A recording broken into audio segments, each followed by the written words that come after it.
เห็นว่าเคยโดนแอบถ่ายในห้องน้ำ ใช่ จริงไหมว่าตอนเด็กๆพี่ไม่กล้าคุยกับผู้ชายเพราะคิดว่าเรื่องเซ็กส์เป็นเรื่องที่ไม่ดี ไม่มีใครร้อยทั้งร้อยที่ไม่เคยเสร็จอยู่กับคุณมิ้น เราเป็นผู้ชอบให้บริการ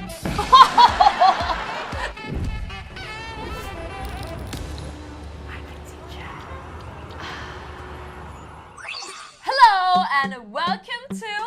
I Can Teach พี่มิ้นค่ะ เย้ พี่มิ้นนะคือตอนนี้คนคิดว่าเป็นนักแสดงไปแล้วคือเป็นนักแสดงอยู่แล้วนี่ใช่ป่ะ ใช่ ก็เป็นนักแสดง เป็นนัก ธร แส ร ด ม งเป็น กาย หลัก แสนเราอยู่เรื่องเดียวกันนะคะ ค่ะ แล้วคนทั้งอินทั้งสงสารทั้งอะไรก็แล้วแต่เลย แล้วก็เป็นคนที่ร้องเพลงบ่อยที่สุดที่เคยได้ยินแล้ว พี่เข้าไปห้องน้ำพี่ไปขี้แล้วพี่ร้องเพลงไปด้วยใช่ไหมหนูแค่อยากถามจริงๆเพราะหนูพี่เข้าไปนาน เอาตรงนะพี่ยังคิดเลยว่าเรื่องนี้ไม่ค่อยร้องนะ เรื่องนี้เก็บทรงมากนะ เพราะว่าไม่ค่อยรู้จักใครเพิ่งเข้าไปถ่ายเรื่องนี้ไม่รู้จักใครเลย นี่เก็บทรงไม่ค่อยร้องเพลง ทุกคนรู้ ได้ยินเสียงคุณมิ้นร้องเพลงหนูนึกว่าพี่ปวดขี้ แล้วพี่ไม่อยากให้คนรู้ว่าพี่ขี้แล้วมันตรงปุ๊บพยายามกบเสียงไม่ใช่เกี่ยวใช่ไหม แต่ว่าเรื่องร้องเพลงเป็นเรื่องที่เราชอบนึกออกปะคือถ้าเกิดว่าไปนั่งอยู่ด้วยกันแล้วพี่นั่งเงียบๆให้รู้ไว้เลยว่าพี่ฮึบอยู่ เพราะว่าถ้าเกิดได้มีโอกาสคุณจะออกมาแล้ว ข้างในมันมีเพลงอะไรไม่รู้อยู่ในหัวแน่นอน เห็นว่าเคยโดนแอบถ่ายในห้องน้ำ ใช่ เหตุการณ์นี้เป็นเหตุการณ์ที่มันเกิดขึ้นมาเป็น10 ปีแล้ว แต่ว่าในวันนั้นการรับมือมันคือแบบเราพูดถึงมันไม่ได้เลยเว้ย ณ วันนั้นเหตุการณ์ตอนที่มันเกิดขึ้นมันเป็นช่วงที่อินเทอร์เน็ตก็ยังแบบไม่ได้มีมือถือไม่ได้อะไรขนาดนั้น มันฟีลแบบว่าทุกอย่างจะค่อนข้างอยู่ใต้ดิน แล้วเราอยู่ๆวันหนึงก็มีคนส่ง Facebook มาว่าแบบมีคลิปเรานะ เหมือนเป็นฟีลส่งรูปมาให้ดูก่อน คือมีทั้งคลิปแต่ส่งรูปให้ดูก่อน ว่าแบบมีนะ แล้วก็แบบส่งรูปให้เห็นว่าเป็นภาพที่เรานั่งอยู่ในห้องน้ำจริงๆเลย คือตอนที่เขาติดต่อมามันเป็นเชิงไหนคุกคามแบบว่าเนี่ยเรามีรูปนะ ถ้าเกิดอยากให้รูปออกหรือว่าอยากจะเป็นแค่โรคจิตมาคุกคามมันคือมันเป็นฟิลไหนอะพี่ ถ้าจำไม่ผิดคือตอนนั้นจะเป็นฟิลของเงิน โอเค เป็นฟิลแบบให้เราจ่าย แล้วเขาจะไม่เอาลงเว็บ โคตรน่าเกลียดคือมันเป็นอาชีพมันพูดง่ายคือเป็น อาชีพ เป็นคุยมานอก คุย มา มา แอบถ่ายแล้วก็เพื่อจะ ใช่ กลัวใช่ไหมมัน ซึ่งตอนแรกก็พอเห็นปุ๊บก็ช็อกเนาะ ก็ปรึกษา ก็หาคนปรึกษา ก็เลยไปแบบได้ปรึกษาพวกเหมือนตำรวจที่เขาทำพวกไซเบอร์ในยุคนั้นมันเพิ่งมีแรกๆเลยอะไรเงี้ย เลยรอไม่ได้รีแอคอะไรกับมันมากอะไรเงี้ย แล้วสักพักก็เริ่มมีคนพิมพ์เข้ามาไม่ได้แค่คนเดียว ที่แบบมาบอกว่ามีอันนี้นะ มีอันนั้นนะ แต่ว่าทุกอย่างจบที่ว่าเป็นรูปอันเดียวกันหมายถึงว่ามาจากคลิปเดียวกัน เราก็เลยรู้สึกว่า เอ๊ะ หรือมันลงเว็บไปแล้ววะ สุดท้ายมันเลยกันว่าพอปรึกษาพอคุยไปคุยมาเนี่ยจนผ่านไปหลายปีแบบ2 ปีอะไรเงี้ยแม่งก็พิมพ์มาอีก แล้วสุดท้ายเราก็มาเจอว่าแบบมันลงเว็บแล้ว แต่เป็นแบบใต้ดินมากๆจนกระทั่งมันมามีเรื่องบูมที่ใหญ่ที่สุดคือ เป็นข่าวใหญ่ว่ามีดาราโดนแอบถ่ายในห้องน้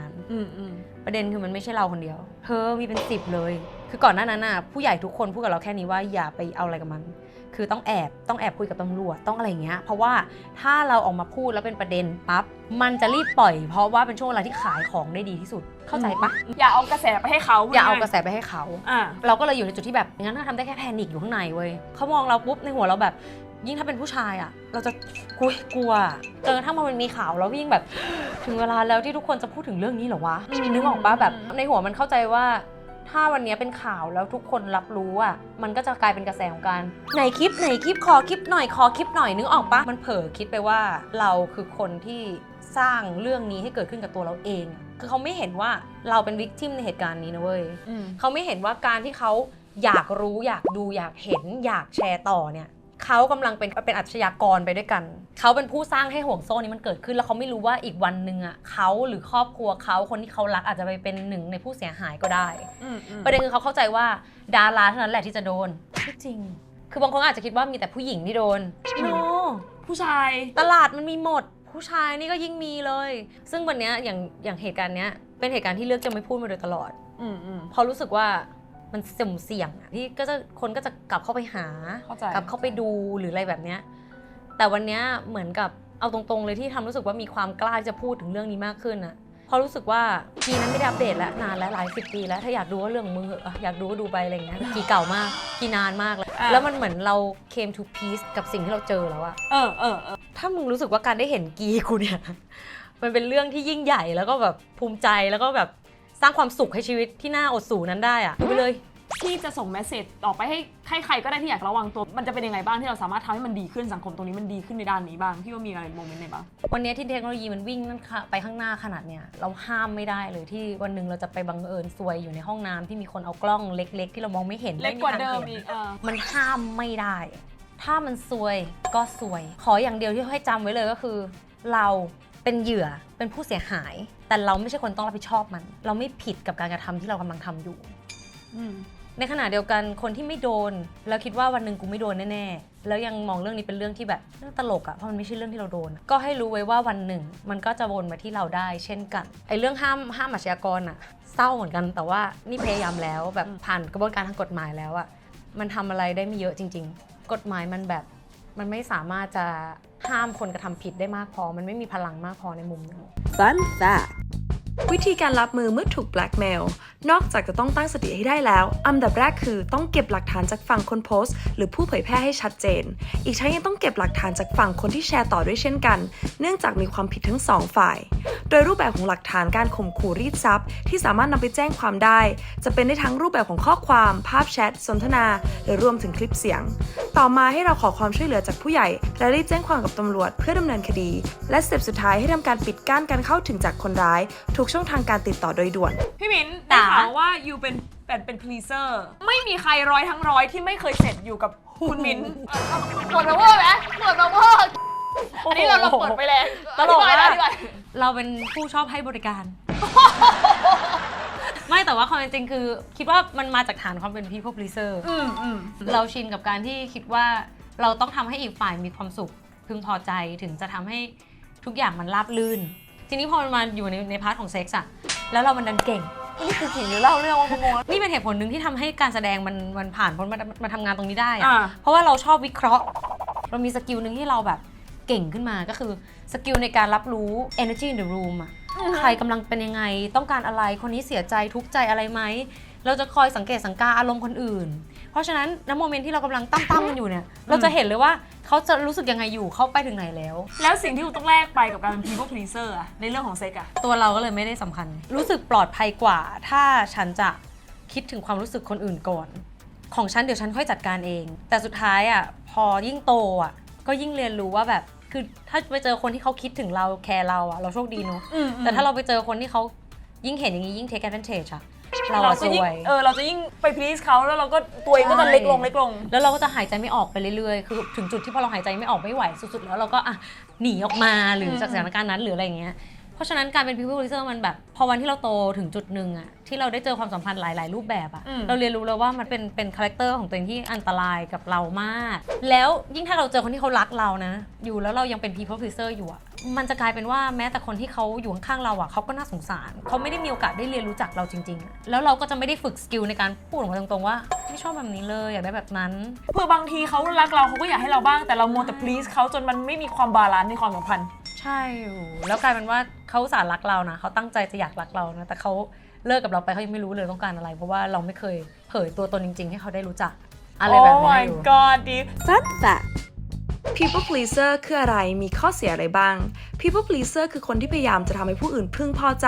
และคอยให้ความสำคัญกับความต้องการของผู้อื่นก่อนตัวเองอยู่เสมอซึ่งสิ่งนี้สามารถย้อนกลับมาทำร้ายตัวคุณเองได้เพราะ People pleaser จะยอมทำทุกอย่างแม้ลึกๆแล้วเขาอาจจะไม่ต้องการทำก็ตามถือว่าเป็นการละเลยตัวเองอย่างหนึ่งส่งผลให้เราขาด self love และความสามารถในการ set boundaries ในความสัมพันธ์นิสัยของเรา People pleaser อาจจะถูกหล่อหลอมมาจากนิสัยส่วนตัวเช่นการเป็นคนที่เห็นคุณค่าในตัวเองต่ำกลัวการถูกปฏิเสธหรือถูกทอดทิ้งหรือเป็นคนที่พยายามหลีกเลี่ยงการมีปัญหากับผู้อื่นในขณะเดียวกันนิสัยช่าง please นี้อาจจะมาจากการเลี้ยงดูที่ถูกปล่อยปละละเลยหรือความรุนแรงฝังใจที่เกิดขึ้นในวัยเด็กได้ด้วยเช่นกันค่ะถ้าเกิดเป็นเรื่องของเซ็กส์กับ people pleaser อะ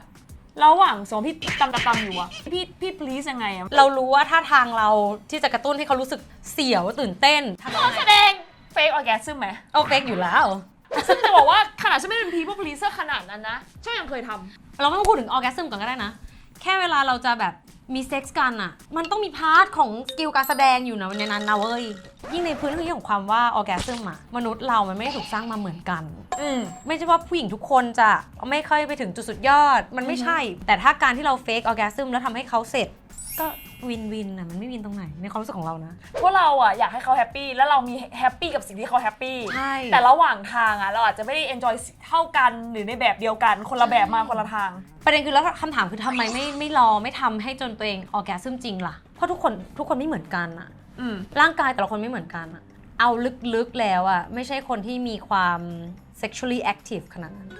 แบบตื่นมาไม่รู้สึกว่าโอ้วันนี้แบบเรียนงูอีกแล้วอยากจะต่ำๆไม่ได้ high sex drive พูดง่ายๆมันก็ไม่ใช่ high sex drive เคยคิดว่ามันผิดด้วยเว้ยรู้ปะแบบรู้สึกว่าเฮ้ยทำไมเราถึงแบบไม่สามารถจะแบบวู้เพราะว่าคนข้างๆเราบอกว่าไม่รักเขาหรอถึงไม่ได้อยากมีเซ็กส์กับเขาบ่อยเท่าที่เขาอยากมีอะแล้วมันรู้สึกแบบฉันต้องพิสูจน์ตัวเองยังไงวะเนี่ยแล้วมันเศร้านะมันเศร้าจนพอโตมันถึงรู้ว่าแบบก็แค่ต้องบอกเขาตรงๆว่าแบบ this is my sex drive ถ้าคุณอยากได้เซ็กส์บ่อยกว่านั้นคุณบอกเราได้แต่คุณไม่ควรแบบคุณไม่มีความจำเป็นต้องมา question ฉันว่าฉันรักคุณไหมรักของเราไม่ต้องเหมือนกันก็ได้แต่ถ้าคุณต้องการเดี๋ยวฉันดูแลให้อะไรอย่างเงี้ยแต่ในตอนที่เรามันเด็กๆอ่ะเราแค่รู้สึกว่าปัดให้มันจบๆไปการมี conversation นี่มันยากเราก็เลยเฟกซะเลยผลลัพธ์ก็ดีแฮปปี้แล้วจริงๆเราก็จอยกับการมีเซ็กซ์ด้วยแต่ว่าเราแค่ออร์แกซึมไม่เก่งอะพี่จอยกับเจอร์นี่ของมันแต่ไม่จำเป็นว่าต้องไปถึงเส้นชัยแล้วต้องไปวิ่งแล้ว yes ถึงแล้วเราไม่ต้องถึงพร้อมกันก็ได้เธอก็ถึงไปดีแล้วเราก็ไม่ถึงก็ไม่เป็นไรจนถึงวันนึงพอแบบการมีเซ็กซ์กันรู้สึกปลอดภัยอะมันกลายเป็นว่าเราก็ได้ explore มากขึ้นแล้วก็เริ่มอยู่ในจุดที่ขอลองได้ไหมให้เธอทำแบบนั้นแบบนี้เดี๋ยวเราจะเสร็จได้รู้จักตัวเองด้วยว่าเวรนี้อาจจะไม่เวิร์กสำหรับฉันเวรนี้ดีกว่าเวรนี้ฟินกว่าเวรนี้อะไรก็แล้วแต่แบบถ้ามันไม่มีพื้นที่ที่ปลอดภัยนั้นเราคงทำไม่ได้จริงไหมว่าตอนเด็กๆพี่ไม่กล้าคุยกับผู้ชายเพราะคิดว่าเรื่องเซ็กส์เป็นเรื่องที่ไม่ดีใช่จริงคิดว่ามันอาจจะมาจากการปลูกฝังในครอบครัวหลายๆอย่างที่ทำให้เรารู้สึกว่าเป็นหญิงต้องรักนวลสงวนตัวต้องเป็นอย่างนั้นต้องเป็นอย่างนี้ต้องอะไรอย่างเงี้ยตอนเด็กๆที่เริ่มมีความต้องการทางเพศแล้วช่วยตัวเองทำอยู่แป๊บเดียวแล้วเริ่มรู้สึกว่าเอ๊ะสิ่งนี้มันผิดหรือเนี่ยแบบมีความถูกสอนถูกอะไรบางอย่างที่ทำให้เรารู้สึกว่า this is taboo ห้ามพูดถึงด้วยซ้ำแต่เวลาเริ่มรู้สึกแบบมีความต้องการทางเพศโผล่ขึ้นมาในชีวิตก็รู้สึกว่าอ่านการ์ตูน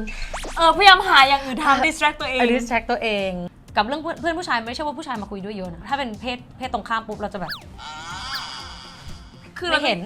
เธออยู่ไหนฉันไม่เห็นอะไรเงี้ยพวกเราไม่อยากให้มันไปทางนั้นเลยแล้วกลัวมันไม่อยากให้มันเกิดขึ้นพี่มิ้นคบผู้ชายมาตลอดทำไมเราไม่คบผู้หญิงก่อนหน้านี้ในยุคพี่มันไม่มีการแบบคุยกันเรื่อง identify ตัวเองว่าเป็นอะไรเลยอะไรเงี้ย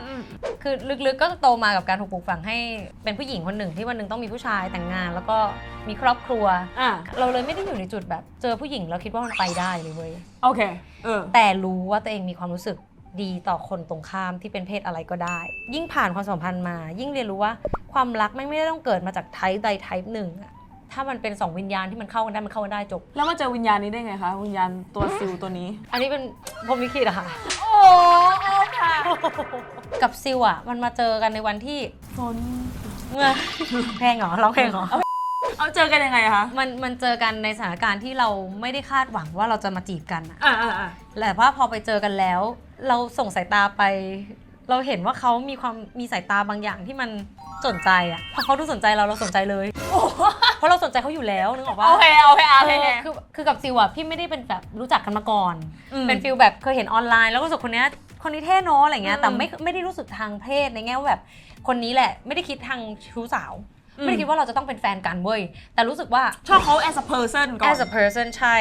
แล้วเราไม่เคยคิดไงว่าผู้หญิงจะมาชอบเรานึกออกปะคือเธอซิวมีความโป๊นะหน้าเนอะเวลาเขารู้สึกอะไรคือเขาแบบทำตัวนิ่งๆอะไรอย่างเงี้ยแต่พอโมเมนต์ที่เขาเจอเราแล้วเขาดูแบบไปเข้าน้ำก่อนนะแล้วเราก็อ่านออกซะด้วยสิเรามันก็แบบสงสัยว่าแล้วมันเดเวลลอปยังไงมันถูกมี progress ยังไงพอเขาเสร็จธุระของเขาตรงนั้นแล้วแบบเราก็เข้าชาร์จเลยก็เป็นฟีลแบบชวนคุยทักทายฟังเพลงอะไรชวนคุยแล้วก็เอาตรงนะวันนั้นมันแค่รู้สึกคาแรคเตอร์เนี้ยเป็นคาแรคเตอร์ที่เรารู้สึกมันน่ารักจังเลยที่แบบทำหน้าเข้มทำหน้าแข็งเนาะแต่จริงๆแบบเสียตลิดปะเนี่ยอะไรอย่างเงี้ยมันน่ารักดีก็มันก็เริ่มจากความรู้สึกแค่ว่าตรงนี้น่ารักตรงนั้นน่ารักชวนคุยกันไปแล้วมันก็เริ่มแบบหยอดไปแล้วก็หยอดกลับแล้วมันในโมเมนต์ไหนที่มันรู้แล้วว่ามันมากกว่า ที่หยอดไปหยอดมาที่มันได้เป็นเดทกันหรือได้แบบเจอกันอะไรเงี้ยลึกๆพี่ว่ามันคือตัวเราที่มีความอินสิเคียวเยอะพอเราเห็นว่าเขาดูชอบเราอะมากๆอะ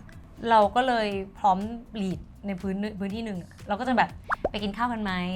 แล้วพอเราแบบกล้าที่จะพิมพ์แบบนี้ไปแล้วเขาอยู่ในจุดไปอะไรอย่างเงี้ยมันค่อยๆเห็นว่าแบบเขาชอบเราเหมือนที่เราชอบเขานั้นเนี่ยเฮ้ยมันเป็นไปได้ไหมอะไรเงี้ยแล้วก็ค่อยๆพัฒนาความสัมพันธ์กันมาเรื่อยๆพี่มิ้นฝากผลงานฝากอะไรเมสเสจอะไรข้อความบรรทายสุดได้เลยค่ะยูรู้เปล่าว่าตั้งแต่ที่เห็นยูทำรายการนี้มาขอบคุณที่ยูกล้าเปิดโลกนี้เพราะเมืองไทยมันเป็นเมืองที่น่าเสียดายอะเราเป็นประเทศเมืองยิ้มเรามีพื้นที่ที่แบบมีคนใจดีเยอะอะแต่เรามีความคิดที่ถูกยึดติดไว้มานานแล้วอะที่ทำให้เราไปต่อพัฒนาในเชิงสังคมโดยรวมไม่ได้อะโดยเฉพาะอย่างเรื่องเซ็กส์อะถ้าเราคุยกันได้มันไม่ได้นำพาไปสู่อันโนนที่อันตรายเว้ยมันพาไปสู่อันโนนที่จะมีฮาร์โมนีมันจะมีความเข้าใจมันจะรักษาทั้งแบบเรื่องราวมากมายในโลกใบนี้มันแก้ปัญหาได้เยอะมากเหลือเกินถ้าเราเริ่มคุยกันได้อะแม้แต่เราเองอะยอมรับตรงๆเลยว่ามันยากมากเลยที่จะตัดสินใจว่าจะมารายการนี้หรือไม่เราใช้เวลาในการคิดว่าเราพร้อมหรือยังเพราะว่าเราเองก็ไม่ได้แบบมีแค่ตัวเราคนเดียวเรามีคนรอบตัวที่อยู่ในวงการบันเทิงที่เป็นคนที่เรารักอะไรเงี้ยเราก็คิดไปหมดว่าอะไรที่จะทำให้เกิดผลกระทบกับความรู้สึกของคนที่เรารักบ้างแต่ตอนนี้เรายอมรับว่ามันยังเสี่ยงมันยังไม่มั่นใจว่าจะเกิดผลกระทบอะไรแต่เรารู้สึกว่าความรักที่เรามีกับคนรอบข้างเรามันมากพอที่จะเดินหน้าไปด้วยกันแล้วเขาจะให้อภัยเราถ้าเกิดว่าเราพูดสิ่งที่มันอาจจะไม่ได้ดีที่สุดออกมาแล้วมันยังดีกว่าที่เราจะไม่พูดแล้วไม่เข้าใจกันสักทีอ่ะการได้คุยกันมันดีแล้วโอ้โหจบสวยเลยนะคะไม่แล้วแบบมีไมซ์เซ็ตที่ดีได้ออกไปด้วยไงมันดีมากเลยยูขอบคุณมากขอบคุณมากเช่นกันค่ะ thank you ค่ะใครที่ชอบเอพิโซดนี้นะเรามีความ wholesome มากมี good message เยอะมากก็อยากให้คอมเมนต์ด้วยความ respect กดไลค์กดแชร์ฝากติดตามพี่มินด้วยนะเราขึ้นช่องทางให้นะขอบคุณค่ะตรงนี้นะโอเคค่ะแล้วเจอกัน next time bye สาวๆเคยเป็นไหมคะตอนเป็นประจำเดือนแล้วใส่ผ้าอนามัยเนี่ยรู้สึกเปียกแฉะเลอะอับไม่สบายตัวสุดๆเลยค่ะใช่อีกทางเลือกนึงมาแนะนำนะคะนี่คือถ้วยอนามัย Flow Days ค่ะเป็นถ้วยที่ทำมาจากซิลิโคนทางการแพทย์ 100% นะคะจะเป็นการพับไปอย่างนี้ใส่เข้าไปในช่องคลอดนะคะแล้วมันก็จะเปิดเป็นการรองรับเลือดค่ะไม่ต้องห่วงเลยนะคะว่าเจ็บเพราะว่าซิลิโคนเนี่ยเป็นซิลิโคนนิ่มค่ะพอใช้เสร็จแล้วนะคะเราก็ดึงออกมาเทเลือดทิ้งนะคะแล้วก็ทำความสะอาดค่ะข้อดีของตัว Flow Days นะคะก็คือเป็น reusable ค่ะนำกลับมาใช้ใหม่ได้นะคะเพราะฉะนั้นเนี่ยประหยัดทั้งเงินประหยัดทั้งเวลาแถมยังลดขยะไปได้เยอะมากเลยค่ะและที่สำคัญนะคะไม่มีกลิ่นเลยค่ะเพราะว่าเลือดเนี่ยไม่ได้สัมผัสกับอากาศหรือว่าแบคทีเรียนะคะทำให้คุณเนี่ยมั่นใจได้ตลอดทั้งวันค่ะไม่ว่าคุณจะไปว่ายน้ำเล่นเต้นโยคะอะไรก็แล้วแต่นะคะใช้ชีวิตแบบอิสระแล้วก็มั่นใจกับถ้วยอนามัย Flow Days ค่ะสามารถติดตามโซเชียลมีเดียของเราได้นะคะทาง Instagram แล้วก็ TikTok นะคะ Flow Days แล้วก็ Line นะคะ @Flow Days เว็บไซต์ค่ะ myflowdays.com Flow Days live with confidence ถ้าเกิดสมมติว่าซีวีมาอยู่รายการแบบเช่นนี้พี่ว่าหนูเป็นเทรดได้ไหมหรือเทรดมันไม่เหมือนกันนะพี่ก็เคยพูดสนิทมากไหมติช่าน่ารักปะ What the fuck Oh my god จริงเหรอพี่ทำทุกคนอะพี่ทำหมดพี่แบบแค่อยากเห็นว่าไม่ว่าเขามีไทป์อะไรเลยเหรอเธอไม่รู้เลยเหรอแล้วเขาชอบแบบเธอค่ะจะไม่ชอบแบบฉันก็ได้นะฉันไม่แคร์เธอต้องบอกมาเธอรู้สึกยังไงคือแค่อยากได้ยินจากปากว่าอ๋อไม่ได้คิดอะไรจะบ้าเหรอโอเคโอเคเป็นฟิลบำบัดตัวเองบำบัดจิตเฉยๆแล้วก็นี่แค่รู้สึกว่าพอมันพูดออกมาได้เต็มปากว่าแบบหึงแล้วพอเขาบอกว่าหึงช่วยคิดหน่อยว่ามันจะเกิดขึ้นได้ยังไงแล้วมานั่งคิดแล้วก็มันก็ไม่เกิดขึ้นหรอกก็จริงนั่นก็หายแล้วรักหนูเดียวใช่ปะโอเคหนูก็รักหนูคนเดียวอะไรเงี้ยเหมือนเป็นพื้นที่ของการแบบได้อ่อนอ้อน